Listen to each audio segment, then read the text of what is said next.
Hello and welcome to Byju's IAS. I welcome you all to the last daily quiz of the year 2021. Question number 1 on your screen for this quiz is this. Considered as the second largest religious congregation in India after the Kumbh Mela, the Ganga Sagar Mela is hosted by which of the following states in India?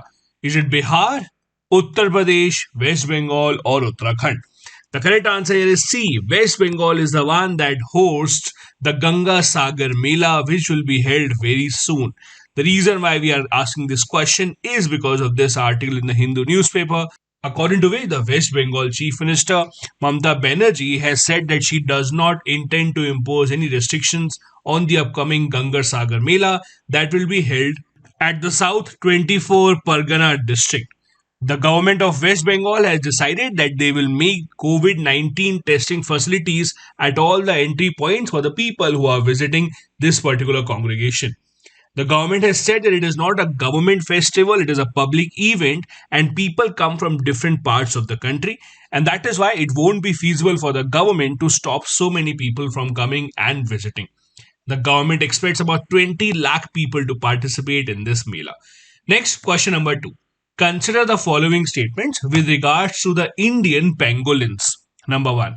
The Indian pangolin is widely distributed in India except the arid region, the high Himalayas, and the northeast. Second, the Indian pangolins are listed under Schedule 1, Part 1 of the Wildlife Protection Act of 1972. Third, the Nandan Zoological Park is the only conservation breeding center for the Indian pangolins in the world. Which of these is or are correct? The correct answer here is D, since all the three given statements are correct. The reason why we are asking this question is because of this article in the Hindu newspaper, according to which Odisha radio tags Indian pangolins have been rescued.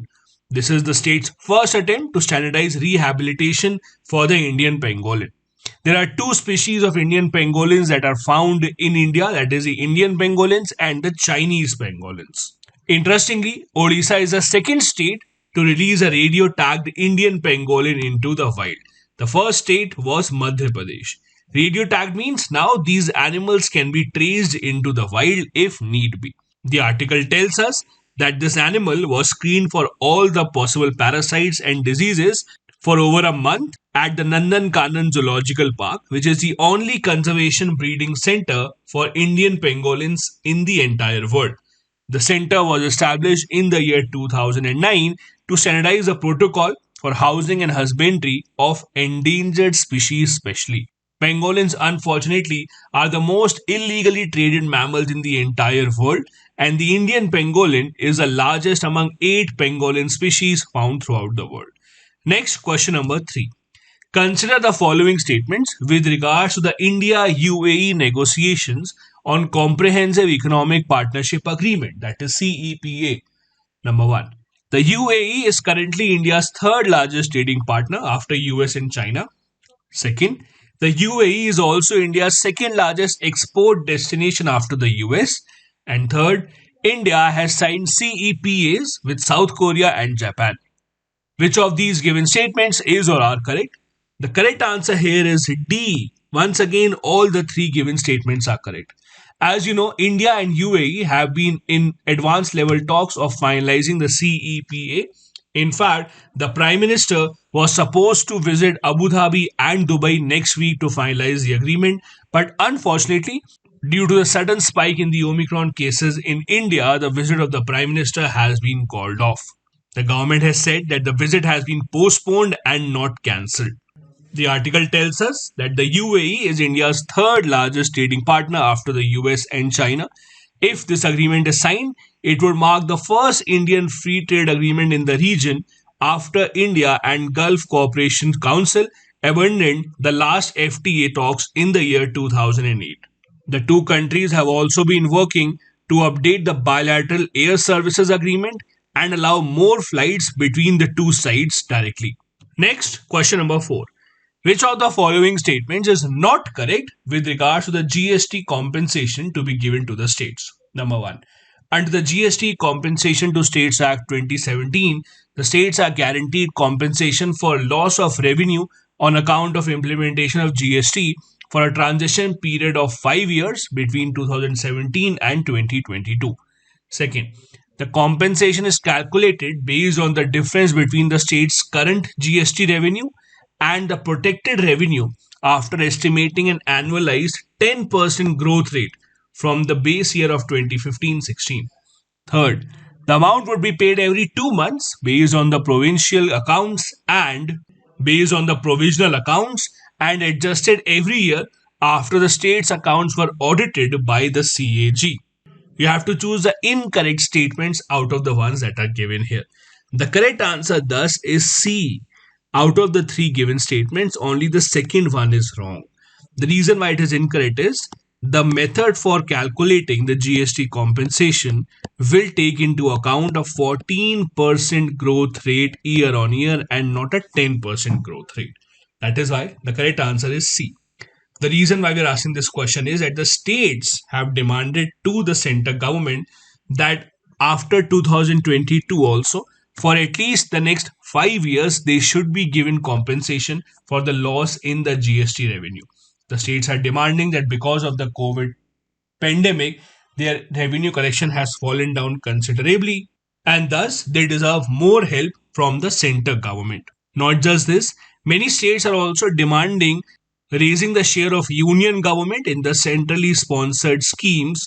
Currently, the center and the state governments share 60 to 40% ratio, while in other states 75 to 25% ratio is followed while funding of such schemes.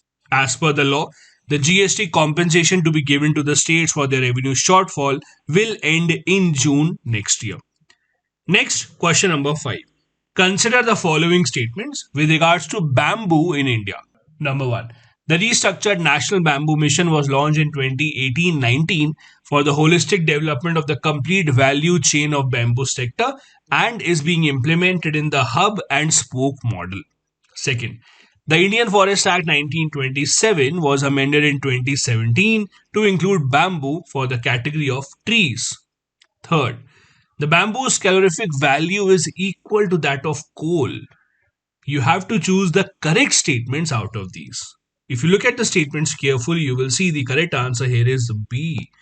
The second statement is wrong because in 2017, this act was amended to exclude or to remove bamboo from the definition of tree. Bamboo now is considered as a grass. Because it's not a tree anymore, you don't need special permission from the government in order to cut down bamboo. It will become much easier for the people to now cut down bamboo and use it for their personal and commercial requirements. The best part about the bamboo is that its calorific value is equal to that of coal, and that is why it can also be used in many other industries. The National Bamboo Mission was relaunched in 2018-19 and is implemented in the hub and spoke model. Hub and spoke model means there will be one hub with most of the manufacturing and other resources, and it will cater to multiple places. This is hub and spoke model where one manufacturing hub is helping multiple spokes run their business. The reason why we're asking this question is because of this news on the PIB portal yesterday, according to which the Niti Aayog has organized a national workshop on the bamboo development mission. Under this, the participants would understand the plantation, production, processing, and other parts of the bamboo supply chain. The Minister of State in the Union government, Dr. Jitendra Singh, said that bamboo can be used for making bioethanol, which can reduce our dependence on imported fossil fuels as well. It is a natural product that can have many benefits for several industries. Next, we have a previous year question from 2019. In India, extended producer responsibility was introduced as an important feature in which of the following? The biomedical waste management and handling rules, the recycled plastic manufacturing and usage rules, the e-waste management and handling rules, and the food safety and standard regulations. The correct answer here is C, the e-waste management and handling rules.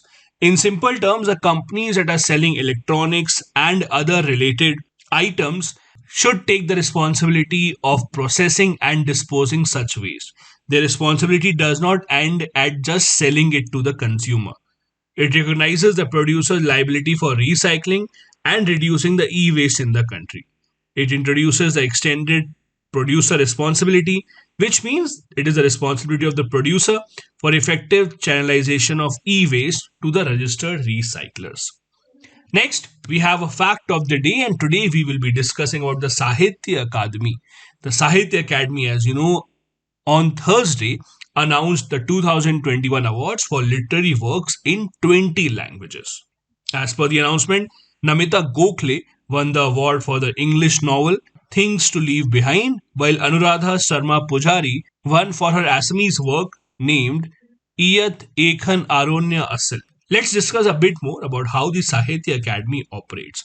The Sahitya Academy Award was established in 1954 and is conferred by Sahitya Academy. There are 24 awards given annually to the literary works in the languages which are recognized in the country. Out of these 24, 22 languages are the ones which are from the 8th schedule. The other two languages are English and Rajasthani, in which these awards are given. The Sahitya Academy Award is India's second highest literary honor by the Government of India after the Gyanpith Award. The criteria for choosing the winner is the author must be of Indian nationality, the book or the work eligible for the work should be of an outstanding contribution to the language. And third, an equal merit for books of two or more are found, then certain criteria such as total literary contribution and standing of the author will be taken into consideration while deciding the final winner. The Sahitya Academy also gives other awards such as the Sahitya Academy Bal Sahitya Puruskar, given for contribution to children literature, and the Sahitya Academy Yuva Puruskar, given to the books published by an author of the age of 35 years or below. This is it for today's video. But before I log out, an important announcement. We will not have the daily quiz tomorrow. The next daily quiz will be on 2nd of January 2022. Thank you so much, guys. Wishing you all a very, very, very happy new year. Thank you.